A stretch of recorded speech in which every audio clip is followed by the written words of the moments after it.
오늘은 사순절 두 번째 주일입니다.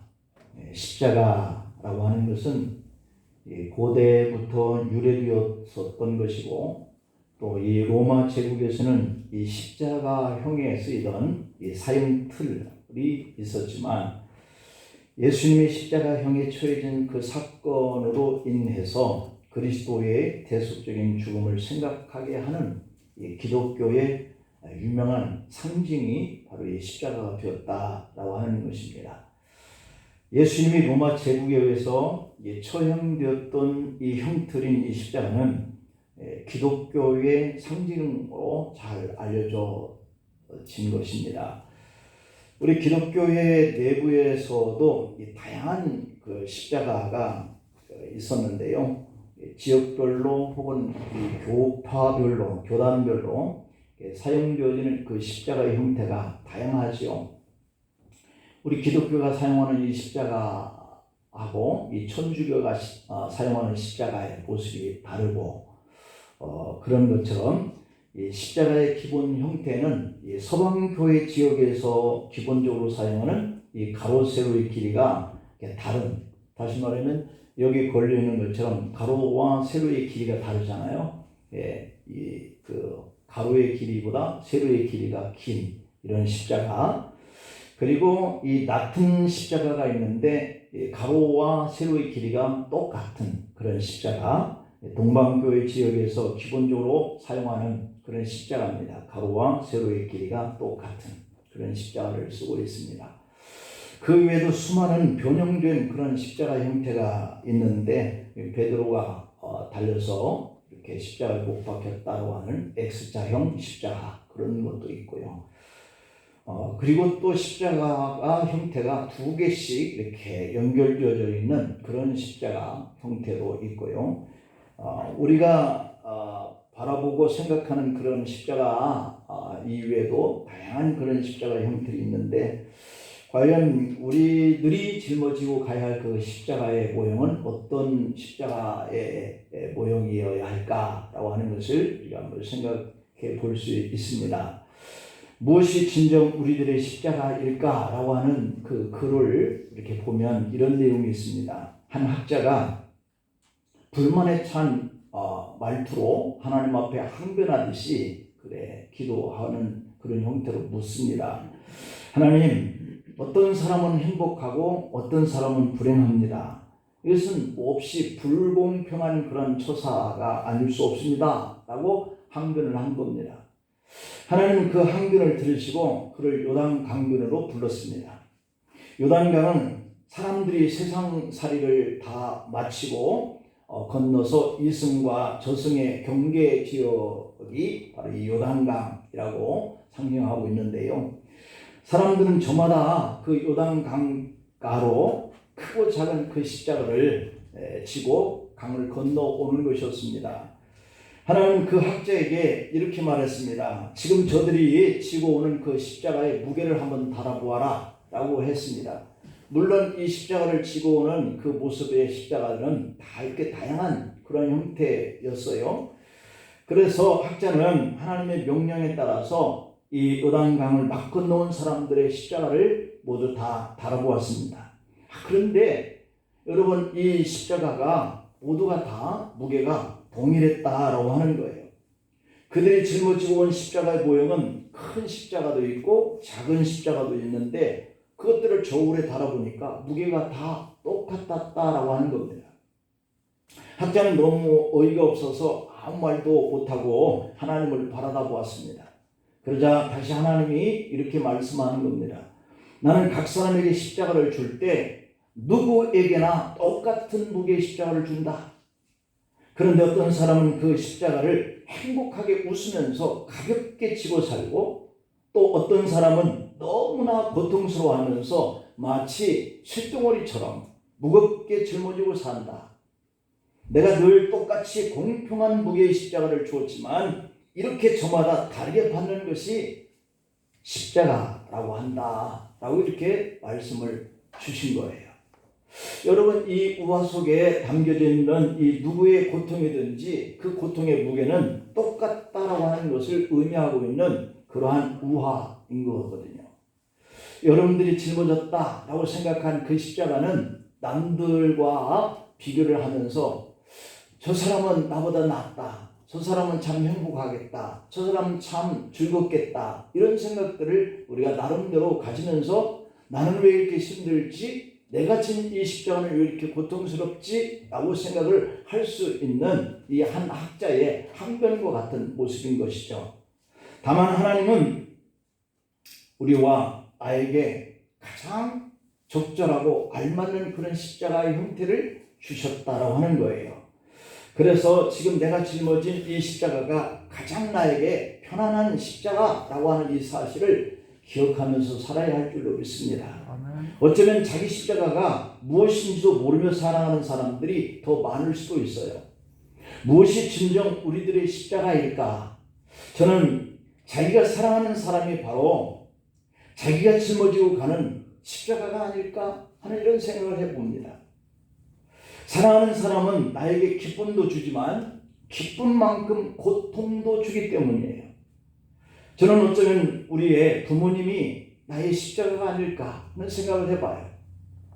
80이 넘으신 부모님은 아직도 자식을 위해서, 철없는 우리의 자녀들을 위해서 기도하시는 이런 부모님들이 계시지 않습니까?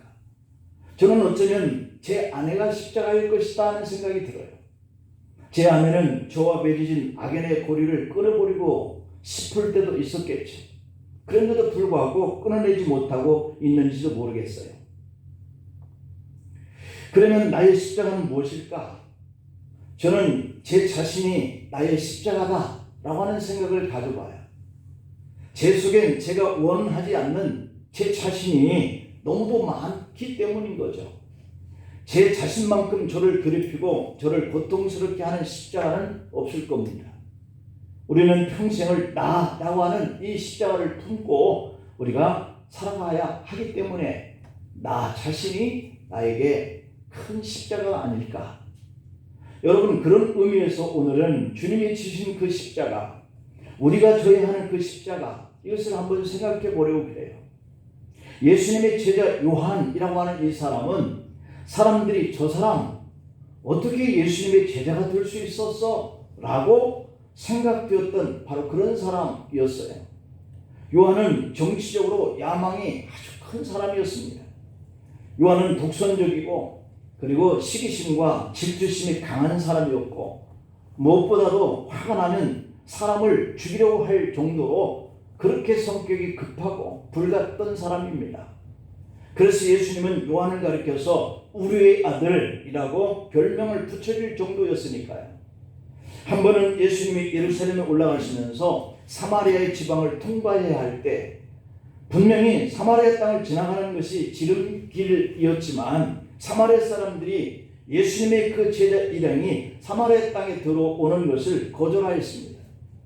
그때 누가복음 9장 52절부터 54절 말씀을 보면은 요한이 불같이 화를 내면서 주여 우리가 불을 명하여 하늘로 쫓아내려 저들을 멸하라 하시기를 원하십니까? 라고 이렇게 말했죠. 그러나 주님은 누가복음 9장 55절 56절에서 그를 책망하시면서 함께 다른 촌으로 가셨다라고 이렇게 되어 있거든요. 이 사건을 보면 사도 요한은 몸은 주님을 따르는 제자였지만 그의 영은 아직도 예수님을 잘 모르는 제자의 자리에 늘 있었던 사람이었죠. 여러분, 예수님을 믿으면 정말 사람이 변한다라고 생각이 되십니까? 여러분은 예수님을 믿으면서 내가 많이 변했다라고 생각이 드십니까? 여러분들이 고칠 수 없었다라고 하는 이 성품, 그런 성질, 이것을 내가 예수님을 믿으면서 완전히 바뀌었다라고 생각을 하십니까? 예수님을 위해서 자기 집을 팔아서 주님께 바친 사람은 보았지만 성질을 뽑아서 바친 사람은 보지 못했다 하는 그런 글의 내용이 있습니다. 그렇다면 우리가 예수님을 믿어도 자기 성질대로 믿는 것은 아닐까라고 생각하는 사람들이 참 많다는 것을 알 수 있습니다. 그러나 여러분, 요한일서 4장 7절 말씀을 보면 사랑하는 자들아 우리가 서로 사랑하자라고 기록되어 있습니다. 요한일서는 사랑에 대해서 참으로 애절하게 기록되어 있는 내용들이에요. 원수가 눈앞에 어른거리면서 나의 신앙의 생활을 가로막을 때 요한 1서들을 읽어보시기를 바랍니다. 하나님을 향한 사랑을 가진 사람은 원수까지도 사랑해야 한다 하는 그런 내용이 절절하게 있는데, 내 이 성질 때문에 원수들을 더 미워했으면 미워했지 사랑하고 싶은 마음이 전혀 없습니다. 그런 사람에게 이 요한 1서를 늘 하루에 한 번씩이라도 읽어보시기를 권합니다. 이렇게 요한 1서를 통해서 서로 사랑하라 라고 하는 이 설교의 말씀이 사마리아 사람들을 위해서 불을 내서 저들을 다 죽이기를 원하십니까? 라고 물었던 이 요한의 설교라고 한다면 여러분 믿어주십니까? 변화가 된 것이죠. 그 성절머리가 다 뽑혀진 것이죠. 아까 얘기를 드렸던 것처럼 내가 이 성질이 예수 믿으면서 바꿔졌습니까? 라고 물었는데, 이 요한이라고 하는 분은 완전히 뽑아지고 바꿔진 사람이에요. 성품도 예수 믿으면 변한다는 사실을 발견합니다. 우리의 아들이었던 요한이 어떻게 삶의 사도로 변할 수가 있었을까? 여러분, 그것이 바로 요한이 진 주님의 십자가입니다. 예수님이 십자가에 달리실 때 다른 제자들은 다 도망갔지만 요한만큼은 바로 예수님 십자가 밑에 여인들과 함께 있었다고 오늘 본문은 기록되어 있습니다. 오늘 본문 25절을 보면 예수님은 십자가에 달리셔서 고통으로 몸부림치면서도 바로 그 아래에 우시고 계신 자신의 육의 어머니를 바라보십니다. 26절에 보니까 예수님 그 어머니 마리아를 향해서 보소서 아들입니다. 요한을 가리켜서 말합니다. 그런 후에 27절에 보면 예수님은 그의 곁에 서 있는 제자 요한을 바라봅니다. 그리고 요한을 향해서 보라 네 어머니다 라고 말씀합니다. 예수님은 그의 제자 요한에게 자신의 어머니를 부탁하는 것이죠. 27절의 말씀처럼 그때부터 요한은 주님의 모친 마리아를 자기 집에 모셨다라고 되어 있습니다. 여러분, 그 후에 이 사도 요한이 예수님의 모친 마리아를 모시고 어떻게 살았을까요? 그 불이 마치 토해지는 것 같은 그 성질을 가지고 과연 예수님의 어머니를 자신의 어머니처럼 모시고 사는 일이 쉬웠을까요? 아마도 짐작하건대 그는 자기 성질대로 예수님의 어머니 때문에 못 살았을 겁니다. 자기 마음껏 혈기를 부릴 때에도 참아야 했을 겁니다. 예수님의 어머니 마리아 때문에 요한은 자기의 모든 정치적인 야망도 내려놓고 자기의 기질인 혈기의 성품도 버려야 했을 겁니다. 예수님의 어머니 마리아를 평생 모시고 사는 것이 요한이 짊어진 그 십자가였다라고 하는 겁니다. 여러분, 여러분의 남편이 십자가입니까? 여러분의 아내가 십자가입니까? 아니면 자녀가 십자가입니까? 부모가 십자가입니까? 그 십자가 때문에 내가 변화가 된다는 사실이에요. 요한일서 4장 11절 말씀에 보면 요한이 사랑하는 자들아 하나님이 이같이 우리를 사랑하셨은즉 이같이 우리를 사랑하셨은즉 우리도 서로 사랑하는 것이 마땅하지 않겠느냐라고 말씀해요. 여러분 스스로가 사랑할 힘이 부족해질 때 우리 주께서 나를 이렇게 사랑했으니 나도 사랑해야 되겠다라고 생각할 수 있기를 바랍니다. 예수님의 모친을 모시고 살았던 요한은 완전한 기도의 사람이 되었고 사랑의 사도가 된 거예요. 마가복음 15장 21절을 보면 알렉산더 루포의 아버지 구레네 사람 시몬은 예수님의 십자가를 억지로 지우고 골고다를 올라가는 사람이에요. 내 마음속에서 원하지 않는 그 일을 참 고통스러운 그 십자가를 지고 올라가기가 얼마나 억울했겠습니까? 얼마나 고통스러웠겠어요. 여러분이 이것은 나의 십자가야 라고 생각했던 그 십자가를 여러분들이 마음으로 열고 그것을 지고 가려고 생각하는 마음이 없는데도 불구하고 그걸 지고 가려면 억울합니다. 고통스럽습니다. 그렇기 때문에 마음을 열어야 돼요. 자녀를 향해서, 남편과 아내를 향해서, 부모를 향해서 내가 포기해야 돼. 내 십자가 하지 라고 생각하면서 지고 갈 마음이 있을 때 기쁨으로 즐거움으로 지고 갈 수 있는 것이죠. 바울은 루포의 어머니가 곧 바울의 어머니라 할 만큼 신앙으로 변화된 가정이 된 것을 알 수 있어요. 뿐만 아니라 알렉산더와 이 루포도 초대교회의 아주 훌륭한 지도자가 되었습니다. 그래서 주님이 주시는 그 십자가라고 하는 것은 한 사람에게 축복이 되었다고 하는 거예요. 요나는 니느웨로 가기 싫었습니다. 니느웨 사람들은 요나를 싫어했습니다. 서로가 싫어해요. 싫어하는 관계입니다. 아수르 원수의 나라입니다. 하나님을 믿는 사람들 정말 밉습니다 라고 생각했던 이 아수르. 그러나 요나는 니느웨로 가서 그 사람들을 만나야 했습니다. 그것은 요나에게 지고 싶지 않을 만큼 큰 고통이었지만 그들을 사랑하기 위해서는 반드시 져야 할 그러한 십자가였죠. 예수님을 믿는 우리도 싫어하는 사람이 있고 가고 싶지 않은 장소가 있습니다. 그러나 때로는 싫은 그 사람을 만나야 하고 가기 싫은 그 장소도 가야 할 그때가 있습니다. 그것이 우리의 십자가예요. 그렇기 때문에 지고 가야 하는 것이죠. 여러분, 십자가는 자기 마음대로 지고 싶으면 지고 내려놓고 싶으면 내려놔도 되는 것이 아니에요. 주님이 아까 한 학자에게 요단강 건너에서 오는 사람마다 지고 온 그 십자가를 저울에 달아봐라 그랬더니 다 무게가 똑같다 그랬잖아요.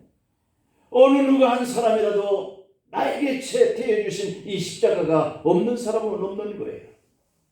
기분 좋게 짊어지고 가는 사람, 억울해서 분해서 고통스럽게 지고 가는 사람 다양하겠지. 내가 좋든 싫든 상관없이 그 십자가를 져야 할 때 그것이 축복이고 그 자손에게도 그 축복이 이어지는 줄 믿습니다. 여러분, 그런 의미 속에서 내가 지는 십자가는 무엇일까요? 남의 죄를 대신 짊어지고 내 자아가 죽어가야 하는 것이 나의 십자가일까요? 주님이 지신 그 십자가도 나와 우리 죄를 대신해서 짊어진 십자가라고 그랬습니다. 마찬가지로 우리가 지기 싫어하고 가기 싫어하고 하는 그 길이 나의 십자가라고 한다면 우리가 기분 좋게 질 수 있기를 축복합니다. 다른 사람의 잘못과 죄를 용서하고 사랑하려고 짊어지는 것은 아픔이 있습니다. 그러나 우리 주님도 그 아픔의 십자가를 지고 갔거든요. 교회가 시끄럽고 가정이 시끄러운 것은 내가 짊어져야 할 그 십자가를 치기 싫어. 억울해. 너무 고통스러워. 그래서 피하고 포기하려고 하는 거예요. 가정이 잘 되고 교회가 부흥되고 마귀를 물리치기 위해서는 주님이 주신 그 십자가를 나도 지고 가려고 하는 그 각오와 결단이 필요합니다. 마음을 열어주는 101가지 그 책에 담겨있는 내용을 보면 이런 기사가 나오는데, 한 가정의 이혼 소송 중에 한 소년의 이야기입니다. 소년의 이름은 토미. 토미는 늘 행복해했던 아이였고 성적도 뛰어난 아이였습니다. 어느 날부터 갑자기 성적도 떨어지고 그의 행동도 점점 파괴적으로 바뀌어갑니다. 담임 선생님은 부모님 두 분을 학교로 오라고 했습니다. 토미의 부모들은 선생님의 요청에 따라 학교에 왔지만 둘 다 짜증 섞인 표정을 짓고 선생님 앞에 앉았습니다. 선생님은 토미의 아빠 엄마가 별거하고 이혼 소송 중이라고 하는 이 사실을 알고 그것이 토미에게 나쁜 영향을 주고 있다고 하는 사실을 부모를 만나면서 알게 됩니다.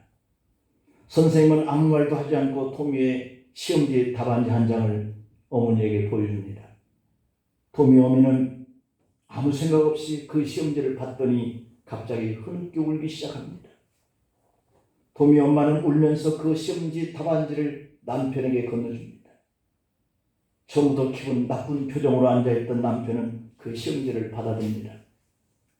시험지 앞 뒷면에 문제에 대한 답을 달아야 하는 그 공간에 빼곡하게 토미가 써놓은 글은 엄마 아빠 사랑해요. 엄마 아빠 사랑해요. 엄마 아빠 사랑해요. 똑같은 말을 각 문제항의 답안지 가구 안에 다 써놨습니다. 답을 달지 않은 거예요. 토미 아버지도 그것을 보는 순간 울면서 그 시험지를 접어서 호주머니에 넣고 아내의 손을 잡습니다. 그들은 아들과는 상관없이 자기들이 자기의 지고 가야 할 그 몫인 그 십자가를 지고 싶지 않아서 이혼하려고 했던 겁니다. 오직 엄마 아빠가 헤어지는 것을 원치 않던 토미로 인해서 가족의 사랑을 깨닫고 다시 하나가 되기로 결심한 것이죠. 십자가 고통스럽고 짜증나고 스트레스 받지만, 그러나 우리가 짊어져야 할 그 십자가는 다른 사람의 그 십자가의 모습이 다를지라도 무게는 다 같은 거예요. 누구에게든지 십자가는 있는 거예요. 우리 예수님은 나의 죄를 대신 다 짊어지시고 십자가에서 죽으셨는데, 나는 얼마나 그 십자가를 지려고 노력하고 있는지 도전을 주고 있는 메시지죠. 어떤 사람이 하나님이 기뻐하지 않는 사업을 했다가 망하면서 하는 말이 내 십자가야 라고 하더랍니다. 그러나 분명한 것은 그것은 그가 짊어질 십자가가 아니라 불신앙의 대가인 겁니다. 기도하지 않으면서 하나님께 묻지도 않으면서 환난당할 때 어떤 사람은 이것이 내 십자가야 라고 말합니다. 그러나 여러분, 그것은 십자가가 아니라 기도하지 않았기 때문에 당하게 되는 영적 고난입니다. 진정한 십자가는 남의 잘못을 짊어지고 혼자 다하는 그 고통이 바로 그의 십자가이죠. 그것이 예수님이 나를 대신해서 지신 그 십자가와 같은 유형이죠. 우리는 작은 오해 때문에 남의 잘못의 허물에 그 불똥만 옮겨지더라도 전전긍긍하면서 굳이 따지고 증인을 대고 문제를 기웃고 해결하려고 그럽니다. 여러분, 사실 그럴 때 자기 의를 드러내는 데일수록 자신은 사람들에게 인정받을지 모르지만 십자가는 지지 못합니다. 십자가는 허물을 덮어주고 상처를 싸매고 남의 죄와 잘못을 자신이 짊어지려고 하는 그런 모습이 바로 그게 십자가인 거예요. 모디가 아주 깊은 기도에 들어갈 때 이런 경험을 했다고 그럽니다. 예수님이 나타나셔서 너의 죄를 내가 짊어지고 골고다로 간다 하는 음성을 듣습니다. 그리고 주님이 채찍을 맞으면서 살이 찢기시면서 골고다 언덕으로 올라가는 거예요. 얼마나 골고다를 힘들게 올라가시는지 무디는 환상 가운데 속에서 저 십자가 내가 져야 할 십자가인데 주님이 지셨다. 저 십자가 내가 짊어져야 할 그 십자가를 주님이 지셨다 하면서 환상 중에도 서럽게 울면서 주님의 뒤를 쫓아가더랍니다. 십자가를 지고 가시는 그 주님이 골고다 언덕에 다 올라가셨는데 어떤 사람이 예수님을 십자가에 못 박는데 무디는 그것을 구경만 하고 있더랍니다. 그러다가 무디는 그 슬픔을 더 이상 견딜 수가 없었어. 예수님을 십자가에 못 박는 사람에게 달려가서 예수님을 십자가에 못 박지 말으라고 그의 머리를 잡아서 확 돌리는데 그 얼굴이 무디였습니다. 놀라서 환상에서 깨어나서 통곡하면서 깨닫게, 내가 짊어지고 가야 할 그 십자가를 내가 지지 않으면 우리 주님이 또다시 짊어지시고 십자가에 못 박히는구나 하는 것을 경험했다고 합니다. 여러분, 우리가 우리의 십자가를 지지 아니하면 주님은 또다시 나를 위해서 십자가를 지시는 분이십니다. 히브리서 5장 7절 말씀 보니까 그는 육체에 계실 때에 자기를 죽음에서 능히 구원하실 이에게 심한 통곡과 눈물로 간과 손을 올렸고 그의 경외하심을 인하여 들으심을 얻었느니라 말씀합니다. 하나님의 아들 예수님이 인간의 육신의 옷을 입고 이 땅에 오셨기 때문에 기도하셨는데 보통 기도가 아니라 심한 통곡과 눈물로 간과 손을 하나님께 부르짖었다라고 되어 있습니다. 심한 통곡과 눈물이 없는 사람 십자가를 질 수가 없습니다. 따지고 기어코 누명을 벗고 싶고 억울한 것을 풀고 싶고 그러면 십자가를 질 수 없어요. 주님처럼 자신이 십자가에 못 박혀서 죽으시는 이것이 십자가예요. 여러분, 우리 신앙인들에게 손해를 봅시다. 억울해도 참으십시다. 그를 얻기 위해서 그 십자가를 치십시다.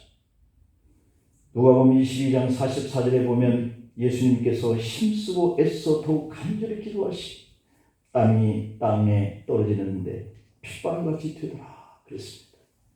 마가복음 14장 34절 35절에 보면 예수님은 내 마음에 심히 고민하여 죽게 되었으니 너희는 여기 머물러 깨어있으라 하시고 조금 나아가 땅에 엎드려 될 수 있는 대로 이때가 자기에게서 지나가기를 구했다 그랬습니다. 그렇습니다. 십자가를 진다는 것은 예수님도 버거우셨습니다. 저도 버겁습니다. 여러분들도 버거울 겁니다. 그게 바로 십자가예요. 그래서 이 일이 예수님에게도 마음에 죽을 만큼 심히 고민이 되었다 그랬습니다.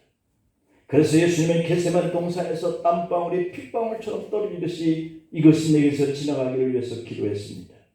하나님의 아들 예수님도 사람의 몸을 입고 이 땅에 계시기 때문에 자기의 힘으로 그것을 짊어지기에 너무 고통스러웠던 거예요. 누가복음 22장 42절 43절에 보면 예수님이 기도하시는 장면을 보니까 아버지여 만일 아버지의 뜻이라면 이 잔을 제게서 옮기십시오. 그러나 내 원대로 마시고 아버지 원대로 되기를 원합니다 라고 했습니다. 그렇습니다. 십자가는 심한 통곡과 눈물이 없이는 질 수 없습니다. 그래서 예수님은 겟세마네 동산에 올라가서 땀방울이 핏방울 되도록 기도했습니다. 그때 말이죠. 기도할 때 천사가 와서 돕더라 그랬어요. 십자가도 기도해야 질 수 있고 기도도 내가 하는 줄 알았더니 천사가 도와야 할 수 있습니다. 형제와 가족 때문에 교우들 때문에 나를 부인하고 십자가를 지고 주님을 따르는 이 길에는 눈물과 기도로만 갈 수 있다라고 하는 거예요. 여러분 우리의 십자가를 지고 갈 수 있는 방법은 바로 눈물과 기도만 가능하다 그렇습니다. 여러분 누가 그 고통의 짐을 감내하는 것을 기쁘게 여기는 분이 어디 있겠습니까? 그래서 눈물이 납니다. 그래서 기도를 해야 합니다. 축복의 통로가 열릴 줄로 믿습니다. 이것을 믿고 지금은 내 힘으로 치지 못하여 심한 통곡과 눈물의 기도를 하고 있지만 골고다 언덕에서 주님이 땀방울이 핏방울이어서 떨어지는 기도를 하실 때 천사가 도와주셨던 것처럼 천사가 여러분을 도우셔서 기도의 응답이 있고 그리고 용서하면서 사랑하면서 내게 주신 그 십자가를 능히 질 수 있기를 축원합니다. 기도하시겠습니다. 아버지 십자가를 우리도 질 수 있게 도와주옵소서.